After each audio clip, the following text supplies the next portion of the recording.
Bien, vamos a comenzar entonces y retomar con el libro de Nehemías. Estamos llegando al final de este tremendo libro, de este tremendo líder restaurador. Y hoy vamos a ver solo 4 versículos. Nos queda luego por delante capítulo 13, pero va a ser diferente a lo que venimos haciendo de esta forma expositiva. Pero hoy aboquémonos a estos 4 versículos y quiero animarlos a que puedan leerlo en la Biblia, leerlo desde la pantalla, pero que lo declaren, ¿no? Eso creo que es lo importante, que podamos declarar lo que Dios nos está diciendo. ¿Están listos? ¿Amén? ¿Encontraron? Nehemías 12:44. Están ahí todavía. Busquen. No les puedo decir la página porque este es otro. 482. 4. 12:44. Página 482. Usen la Biblia de papel, así se distrae con el teléfono. Bien. Gloria a Dios. Lo importante es que todos leamos y declaremos esta palabra.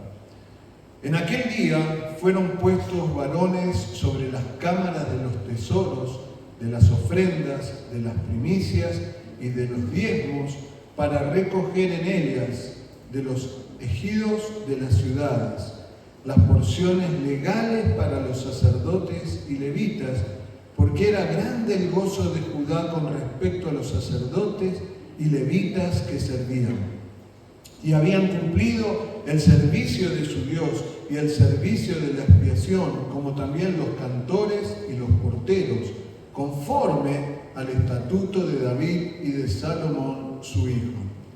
Porque desde el tiempo de David y de Asaf, ya de antiguo, había un director de cantores para los cánticos y alabanzas y acción de gracias a Dios. Y todo Israel, en días de Zorobabel y en días de Nehemías, daba alimentos a los cantores y a los porteros, cada cosa en su día. Consagraban a sí mismos sus porciones a los levitas, y los levitas consagraban parte a los hijos de Aarón. Amén.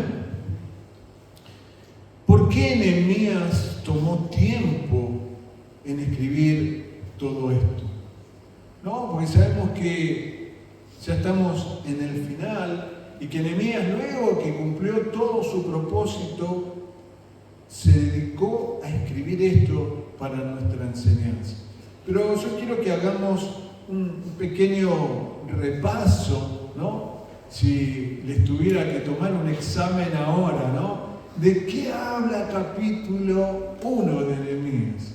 Y seguramente a algunos ya se les ha olvidado, ¿verdad? Pero por eso vamos a recordarlo y van a ver cómo viene esto enseguida a memoria. Y acá tienen un gráfico donde aparecen los primeros 6 capítulos, ¿no? Donde el capítulo 1 es llamado y oración de Nehemías. Recordamos que él era el copero del rey, ¿no? Él estaba, el rey, muy conforme con su labor, estaba muy lejos de Israel, pero oyó lo que estaba pasando en Jerusalén, que estaba todo en ruinas, que estaba quemado, ¿no? La ciudad estaba en llamas, y eso trajo una congoja, y es por esto que capítulo 2, Nehemías es enviado por el rey Artajerjes a Jerusalén, ¿no? Y recordamos que él entró a la ciudad y miró, estuvo observando, ¿no? cómo estaba la ciudad, recorrió todo solo, pero para tener una impresión clara. Capítulo 3, ahí vemos cómo él que tuvo un plan, un propósito, algo muy específico, que era restaurar Jerusalén, restaurar los muros. Y es por eso que organizaron al pueblo, ¿no? Y comenzaron a trabajar un montón de personas, pero como si fuera una sola. Cada uno tenía ya delimitado lo que iban a hacer. Yo construyo de acá hasta acá, vos continuás de acá, y así comenzó el pueblo a activarse y a hacer lo que no habían hecho durante tantos años. Capítulo 4. Aparecen los enemigos, porque siempre está aquel que no quiere, mejor dicho, que se cumpla el plan y propósito de Dios. Entonces se levantan cosas, ¿no? A veces son cuestiones externas y a veces son cuestiones internas. A veces, no sé, nos puede agarrar el sueño, ¿no? Y no venir. A veces justo el día, ¿no? que tenemos culto, nos hacen una invitación a un lugar donde queremos ir y no venimos a la iglesia, ¿no? Y no venimos a recibir del Señor. Situaciones, ¿no? A veces situaciones físicas que nos impiden llegar, situaciones emocionales, diferentes cosas que vienen en nuestra vida, ¿no? Pero ahí es donde hay que discernir y tener esa sabiduría de parte de Dios para, por sobre toda la realidad, por sobre todas las cosas que suceden, poder entender el plan y propósito de Dios, ¿no? Y ahí, como decíamos, aparecieron Sanbalat, ¿no? ¿Se acuerdan su nombre? Sanbalat, Tobías, Gesem, el árabe, ¿no? Y queriendo detener. Ahora, capítulo 5 nos hablaba de los problemas que había en Jerusalén, porque claro, era un lugar que estaba en ruinas, un lugar que estaba mal, entonces eso, había hambre, había necesidades, y ahí aparecían los que tenían para prestarle dinero a los que no tenían, pero cobrando altos intereses, ¿no? Llevando la usura, incluso hasta quedándose con hijos o hijas de sus propios hermanos. Entonces, todo esto hablaba de que había pobreza, que había robos en esa situación. Capítulo 6, ya vienen las maquinaciones de los enemigos. Como no lo habían podido detener, ¿no? Ahí ya la cosa se pone más compleja y aparecen las falsas acusaciones. Y encontramos que Nehemías en 52 días no pudieron construir esos muros. Por eso lo querían sacar de Jerusalén, lo invitaban a que saliera, ¿no? Pero Nehemías escribe todo esto porque era lo que estaba en el corazón de Nehemías. Capítulo 7, ¿verdad?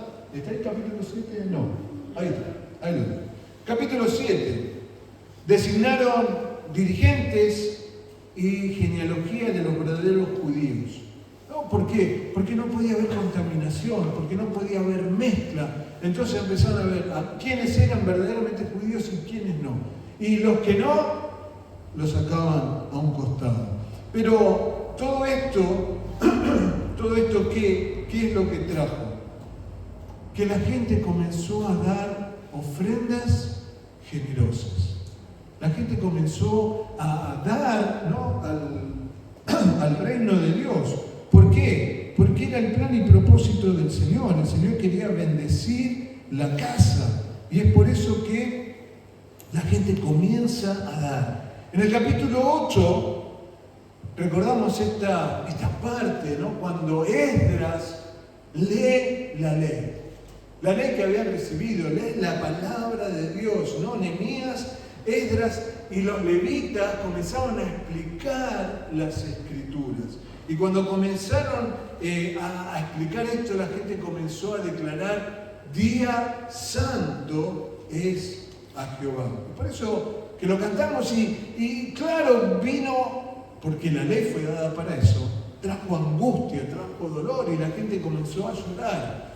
Pero Nehemías, como profeta de Dios, con una visión restauradora, con una visión de lo que aún no había de pasar, que era la venida del Mesías, le dice: no, es tiempo de comer grosura, es tiempo de beber vino dulce. Capítulo 9, ¿no? Esdras comienza a confesar los diferentes pecados del pueblo, ¿no? Y no solamente de ese momento, sino de todos los antepasados, ¿no? Y se ve en ese capítulo la gravedad del pecado. Porque, ¿qué pasaba? Estaban mal, los enemigos venían, ¿no?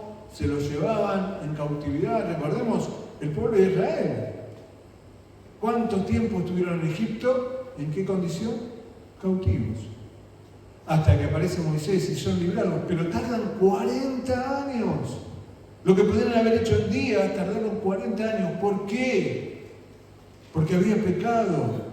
Porque no podían ver lo que Dios estaba diciendo. Dios había dado promesas a Abraham que se iban a cumplir, tenían que poseer solo la tierra prometida.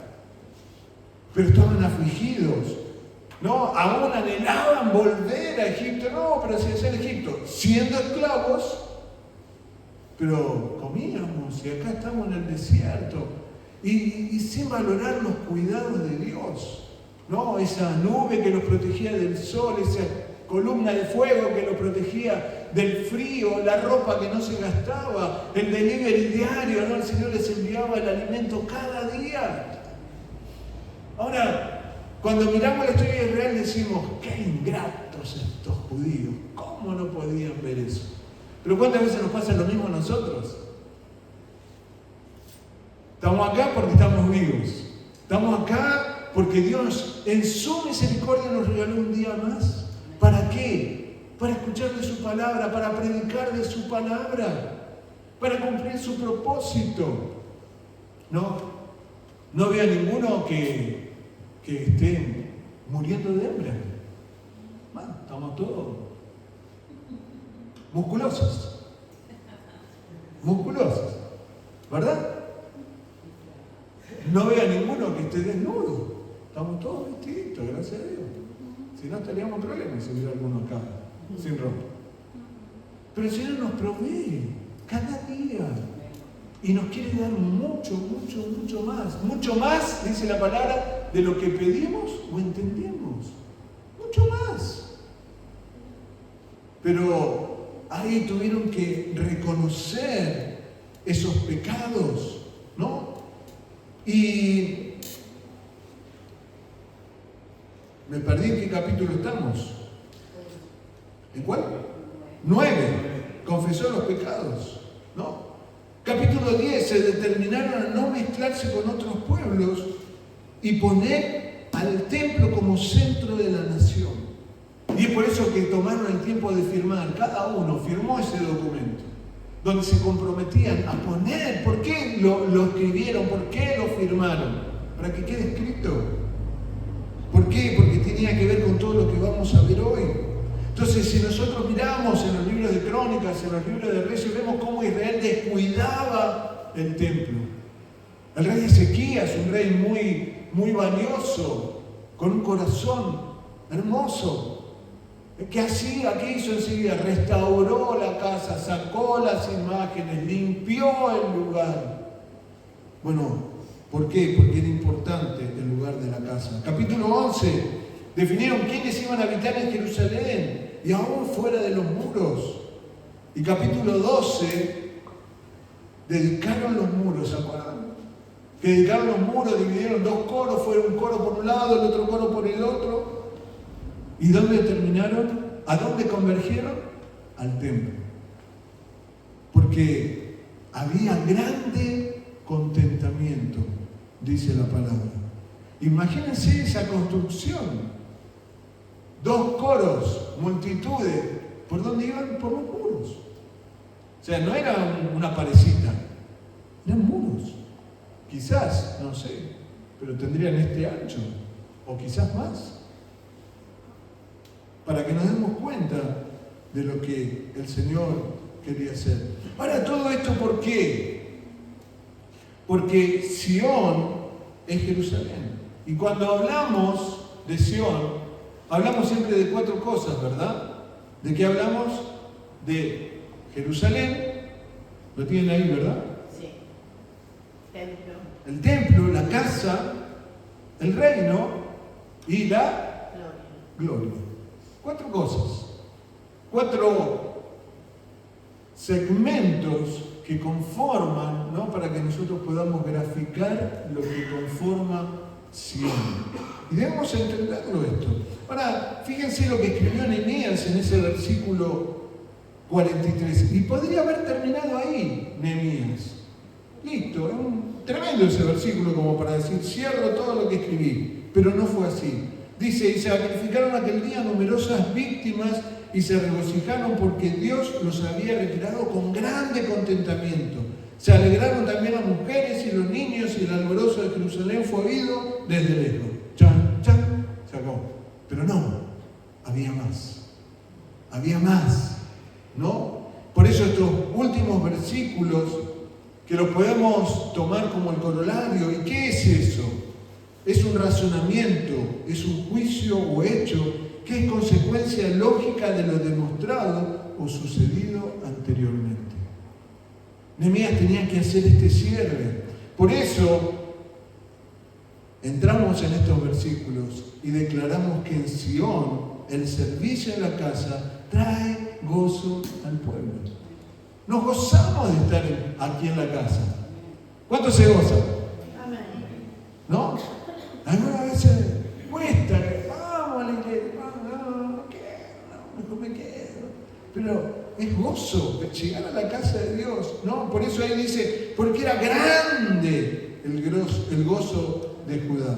Por eso la fiesta de la dedicación del muro en Jerusalén había pasado, los coros habían terminado, pero Nehemías escribe lo que siguió, este versículo 44, ¿no? En aquel día fueron puestos varones sobre las cámaras de los tesoros, de las ofrendas, de las primicias y de los diezmos, para recoger en ellas de los ejidos de las ciudades las porciones legales para los sacerdotes y levitas, porque era grande el gozo de Judá con respecto a los sacerdotes y levitas que servían. Entonces, cuando nosotros miramos la historia, y si vamos tiempo atrás con Ageo, con Zacarías, querían construir los muros, pero Dios dijo, no, yo seré por un muro de fuego. Yo seré por un muro de fuego. Yo voy a cuidar. Pero había que restaurar primero el templo. Había que restaurar primero la casa, ¿no? Entonces, algo que por 18 años Dios permitió que volvieran del exilio, volvieran de la cautividad, volvieran con un propósito, edificar casa. Y por causa de los enemigos, no edificaron. 18 años distraídos, 18 años que se miraron a sí mismos y solo edificaron casa artesonadas, dice la palabra, casa para ellos. No, que el templo que espere, mejor voy a arreglar mi casa, voy a pintar, voy a poner. Pero en la casa de Dios, eso fue lo que pasó. Pero gracias a Dios que el Señor levantó 2 hombres como Ageo y como Zacarías y restauraron el templo. Ahora fíjense que Nehemías dice que puso varones sobre las cámaras. Estamos hablando del templo. El templo donde había vivido David. El templo, en ese lugar, fíjense que había cámara de los tesoros, de las ofrendas, de las primicias y de los diezmos. Y yo cuando leo esto, las cámaras, ¿qué se imaginan ustedes por cámaras? Habitaciones. Habitaciones. ¿Para qué? Para guardar las ofrendas. ¿Se imaginan? Y pide una habitación, ¿no? Tan bendecidos, necesitamos una habitación para guardar las ofrendas. Una habitación para guardar los diezmos. Una habitación para guardar las primicias, ¿no? ¿Qué son las primicias?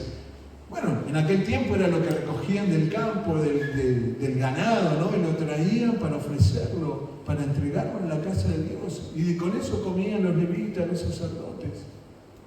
Hoy por hoy no estamos trabajando la tierra en general, ¿no? Quizá hay alguno que trabaja la tierra, o que tenga su ganado. ¿Pero qué es? Traer para aquellos que están necesitados, ¿no? Traer alimento. Cuando hacemos la compra, si hacemos una compra mensual, ¿no? Uno compra y separa. ¿Para qué? Para bendecir a otros. ¿Saben la cantidad de gente que viene diariamente? Bueno, no sé si tanto diariamente, pero vienen aquí al colegio.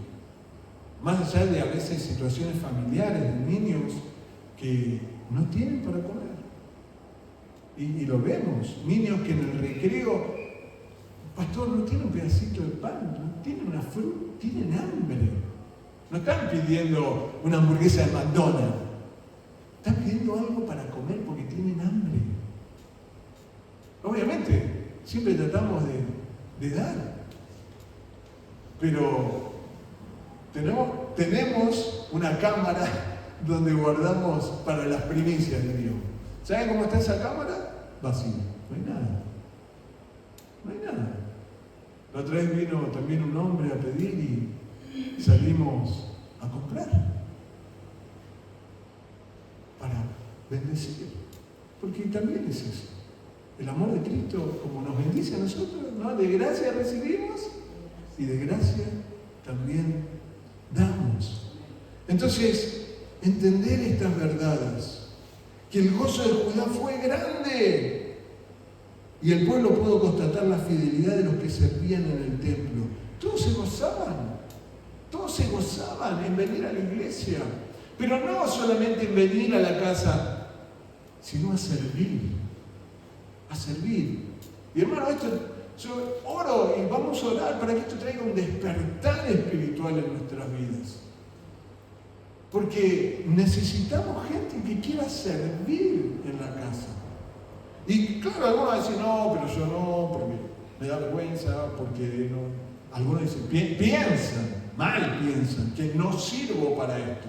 No, eso para esto no, porque dice. ¿Pero quién determina eso?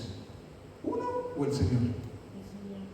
Moisés, ¿qué dijo? No, a mí no me envíes, porque le costaba hablar, ¿no? No se sabe realmente si era tartamudo o tenía problemas para hablar, le costaba, era tímido. Pero ahí fue, y libertó a todo un pueblo. Entonces, hermano, Dios quiere usarnos, a cada uno de nosotros. Quiere usarnos y nos da la bendición de poder servir en la casa. Esto trajo gran gozo. ¿Por qué?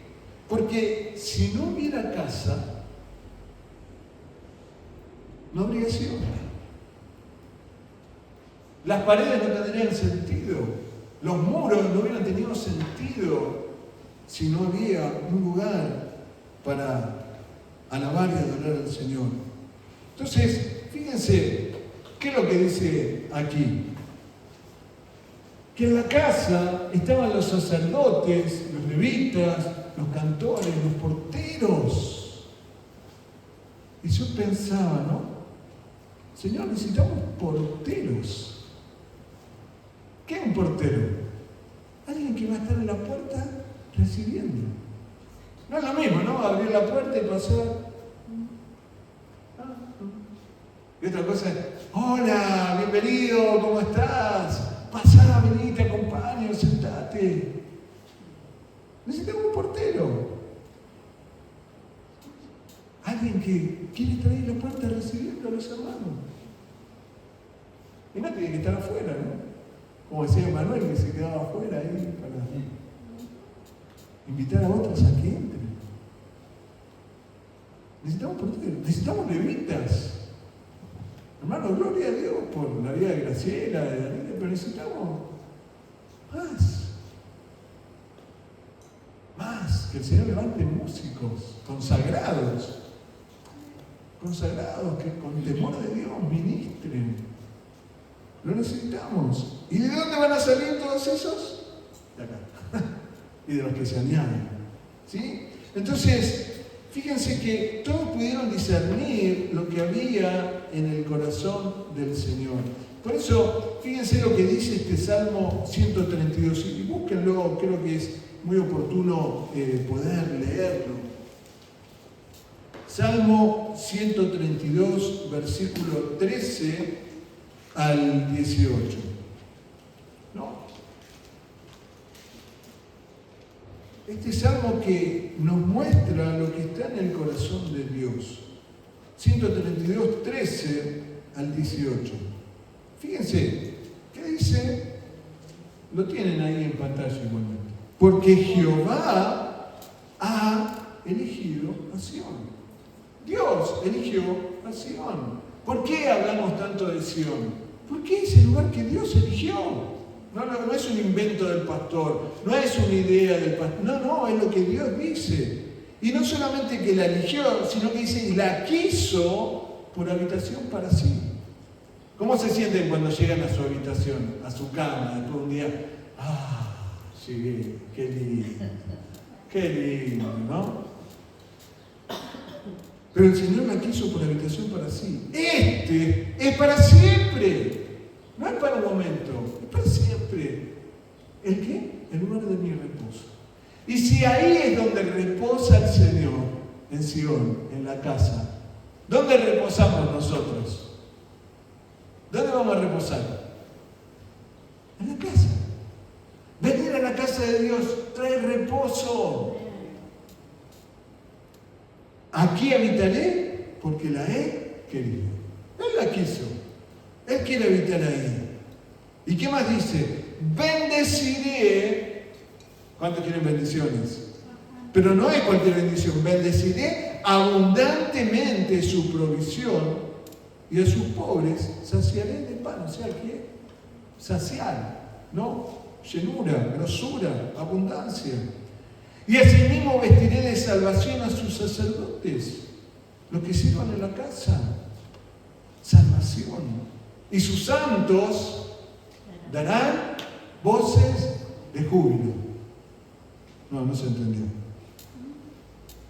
Y sus santos darán voces de júbilo. De júbilo, no de tristeza. Vamos de vuelta. Y sus santos darán voces de júbilo. Wow. Allí haré retoñar el poder de David. He dispuesto lámpara a mi ungido, y a sus enemigos vestiré de confusión, mas sobre él florecerá su corona. Hermano, es lo que Dios ha elegido. Por eso era tan importante. Y por eso, cuando leemos lo que estamos leyendo, fíjense que dice que estaban esas cámaras para recoger en ellas de los ejidos de las ciudades, ¿no? Respetaron y cuidaron los ejidos. Y algunos dicen, pastor, se equivocó, es tejidos. No, ejidos. ¿Y qué es un ejido? Son las tierras alrededor de las ciudades de los levitas que se cultivaban para alimentar a los que servían en el templo. Era un lugar que se había sido establecido, ¿no? Es como decir hoy, vamos a poner una fábrica acá al lado para que todas las ganancias bendigan a la casa de Dios. ¿Se entiende? Entonces, era tremendo el mover de Dios en ese tiempo por causa de la restauración. Por eso decimos en segundo lugar que la palabra profética opera a través del tiempo. Esto no fue en el tiempo de Nehemías, o sí, fue en el tiempo de Nehemías, pero también es para hoy. Es para nosotros esta palabra. ¿Dónde estamos poniendo en nuestro corazón? ¿La casa ocupa el primer lugar? No, fíjense que se habían cumplido el servicio de su Dios y el servicio de la expiación, como también los cantores y los porteros, conforme al estatuto de David y de Salomón, sus hijos. Entonces los sacerdotes habían cumplido. Es que el culto de Dios. Como digamos hoy en la tarde, hemos cumplido. Cumplimos, venimos, servimos, nos gozamos, ¿no? Pero esto traía gozo. Me siento bien.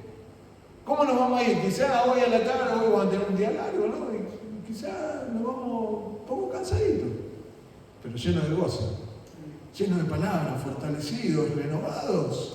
Porque en el servicio de la expiación se sumaron los cantores y los parteros, todos, ¿no? Entonces eran los que bendecían en el interior de la casa. Estamos para bendecirnos unos a otros. Y eran los que cuidaban las puertas para que el pueblo entre. Así que si a alguno Dios le habla hoy para ser portero, después viene y le dice, pastor, yo quiero ser un portero del Señor. Ahora, hay algo que es sorprendente. ¿Y qué es lo sorprendente? Que no improvisaron.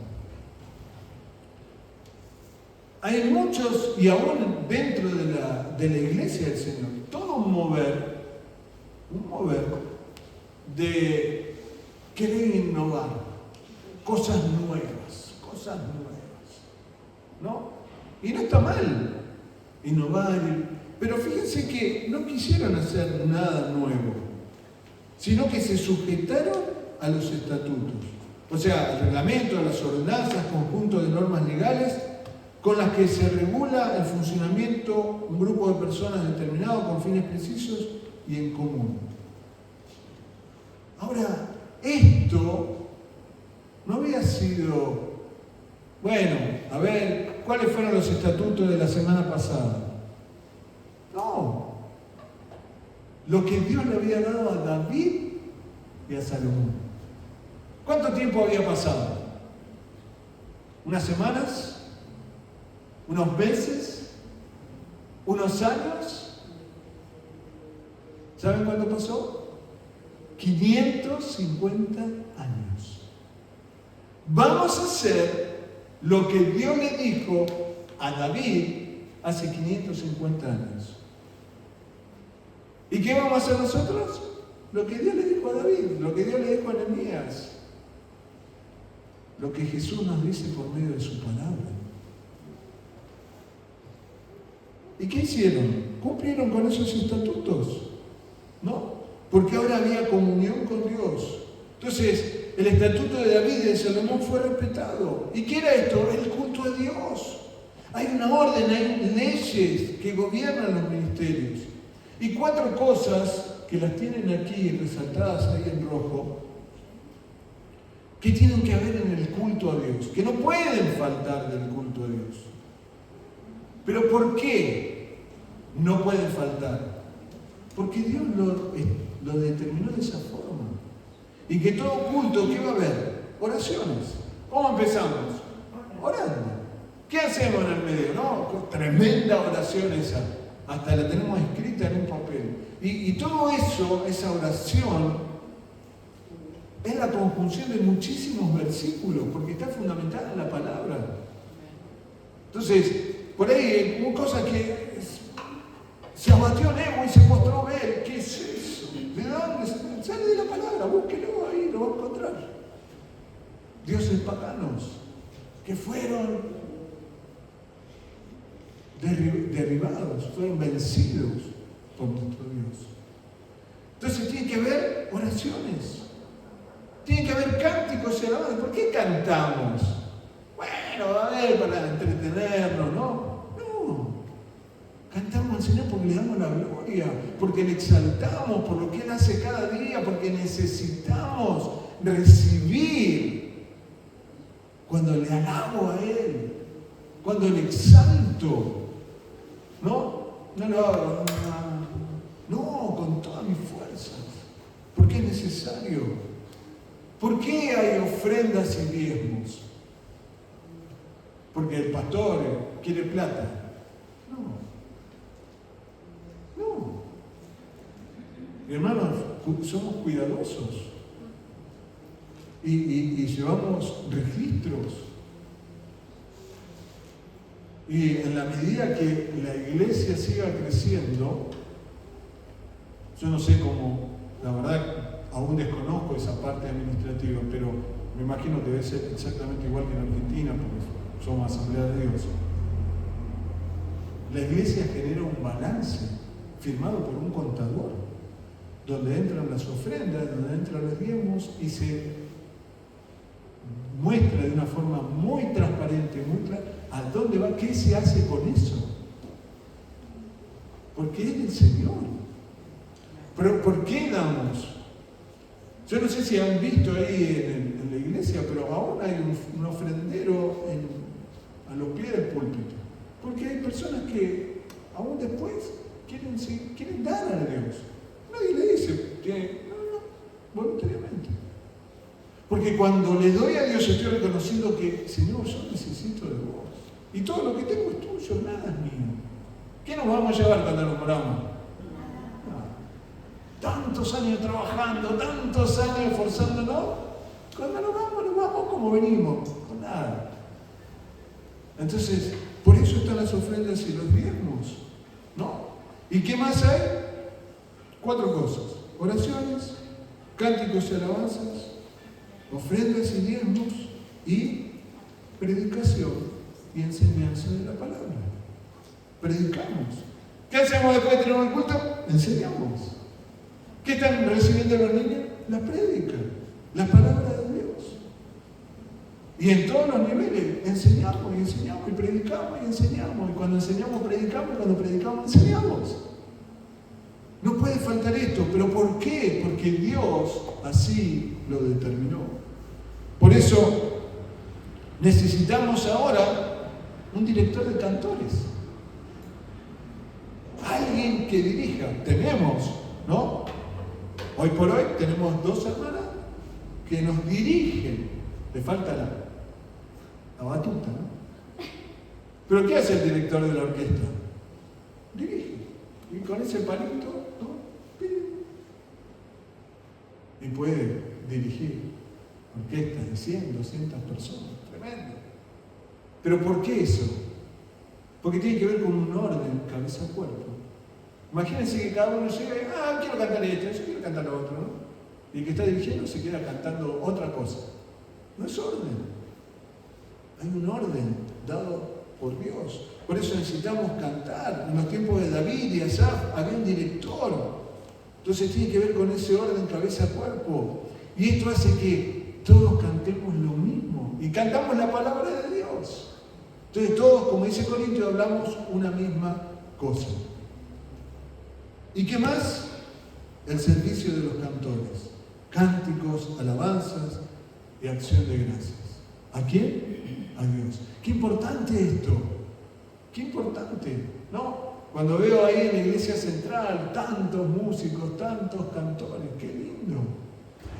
Una vez tuve la posibilidad de estar en una iglesia en Estados Unidos, un coro de 100 personas. El coro. Una orquesta, no sé cuántos eran, pero muchos. Y aparte había 5 voces principales, 5 directores que iban dirigiendo el culto, uno mejor que el otro. Y uno se gozaba, ver esa orquesta, ver todo eso. Uno se goza, porque lo están haciendo para Dios, porque hay excelencia. Entonces, hermanos, son cosas que necesitamos y que el Señor nos va a añadir. Pero avancemos al tercer punto. ¿Qué decimos? Y es consagrado el servicio en el templo. Dice este versículo 45, y todo Israel en días de Zorobabel y en días de Nehemías daba alimentos a los cantores y a los porteros, cada cosa en su día. Consagraban a sí mismos sus porciones a los levitas, y los levitas consagraban parte a los hijos de Aarón. ¿Por qué? Porque estaban a tiempo completo, servían a Dios a tiempo completo. Y qué hermoso, ¿no? Para un pastor disponer todo el día para servir en la casa. A mí me gustaría poder disponer de más tiempo para estar acá, ¿no? Y nosotros no tenemos... Venimos los sábados y después no venimos. Pero en la iglesia central, los domingos hay 2 cultos. Los lunes hay reunión de obreros. Se reúnen Los martes es el culto para los nuevos. Los que ya hicieron una verdadera herencia, eso se da a la iglesia central los días martes, en un culto. Los miércoles hay estudio bíblico. Los jueves hay culto. Los viernes hay estudio bíblico, ¿no? Está la escuela de servicio ministerial y superior. Hay 2 cursos en simultáneo. Y los sábados hay culto de jóvenes. Y los domingos hay 2 cultos. Y así. O sea, ¿cuándo se para? Todos los días en la casa. Nosotros venimos los sábados. Pero entiendo también que hay diferencias climáticas, un montón de cuestiones, ¿no? Pero hermano, ¿qué mejor que estar acá? ¿Qué mejor que estar acá? En la casa de Dios. Por eso decimos que en la edificación del templo intervino Zorobabel. Dice ahí la palabra, y todo Israel en día de Zorobabel y en día de Nehemías daba alimento a los cantores. Entonces todos intervinieron en la edificación de los muros. Porque esto nos habla que cada cosa en su día, cada cosa tenía su lugar. Y estos consagraban sus porciones a los levitas y consagraban parte a los sacerdotes. O sea que todos recibían esa bendición. Pero yo quiero que veamos cómo termina este escrito. Volvió al rey en Susa en el año 432 y dejó establecido 2 cosas que ustedes tienen ahí en pantalla. La casa, que dice, es centro y propósito del pueblo. La casa. Hermanos, si no entendemos que la casa es el centro de nuestras vidas, no estamos entendiendo el Evangelio. ¿Y qué más dice? El culto a Dios le da sentido a la vida. ¿Por qué compartimos después el bosquejo, ¿no? Las imágenes de hoy, el escrito? ¿Por qué?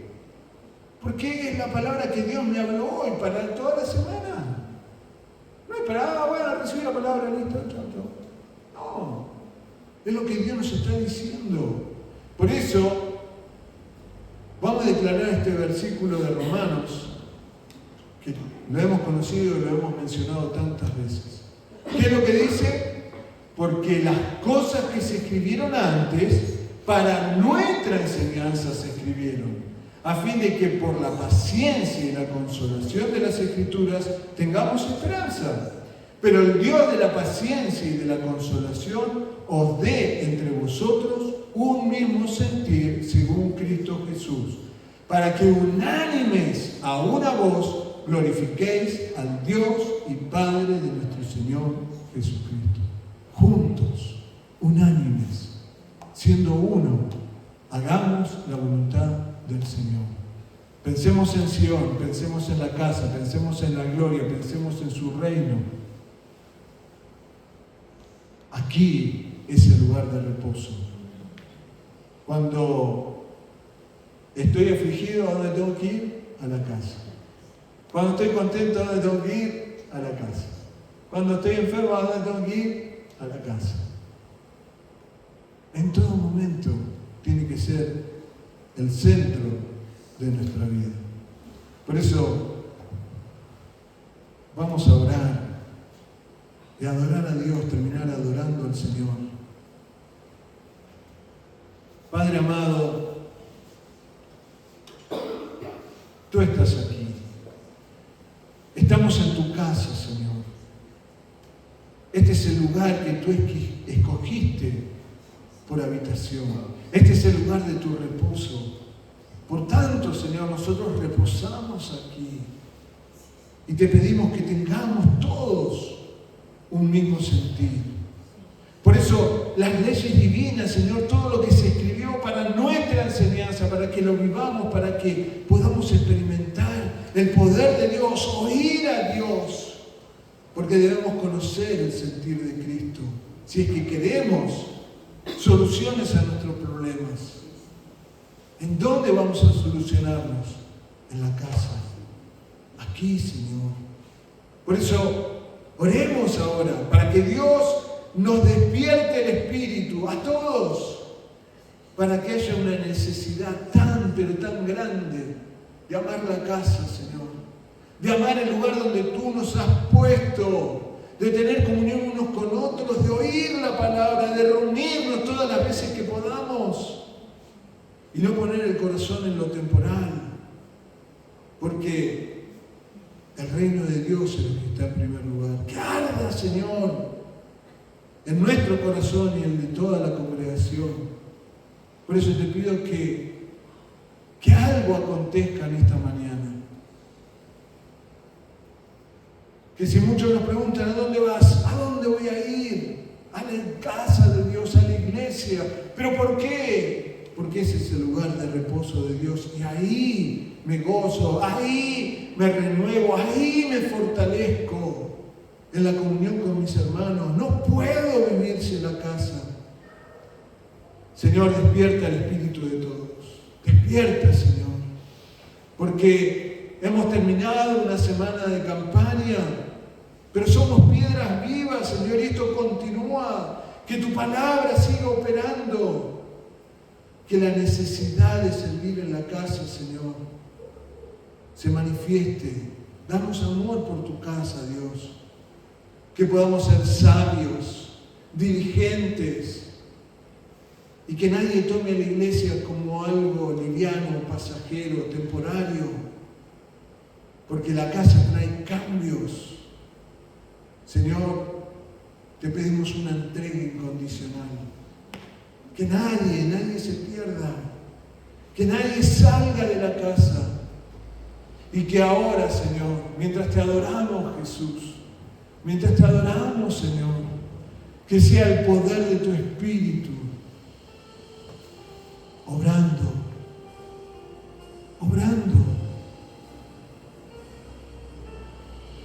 Señor, te necesito.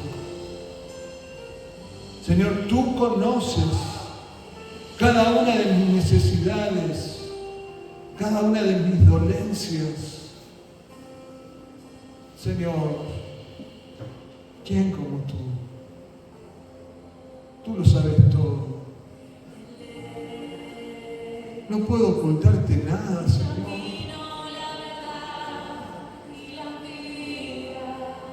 Tú eres el único Dios en el que hallamos consuelo, fortaleza, renuevo, poder de Dios manifestándose en nuestras vidas. Porque tu palabra dice que en Él habita toda la plenitud de la deidad. Y ahora, estando en Cristo, estamos completos.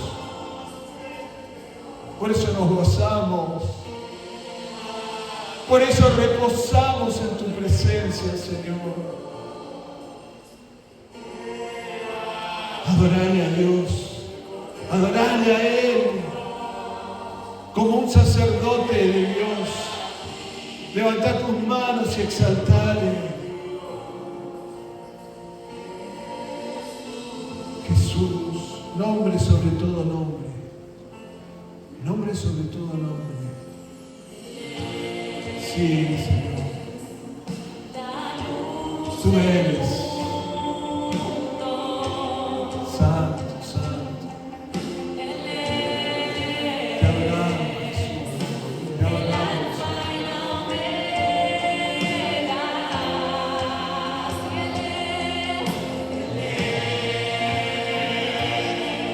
Adorarle a Él. Vamos a exaltarle al Señor.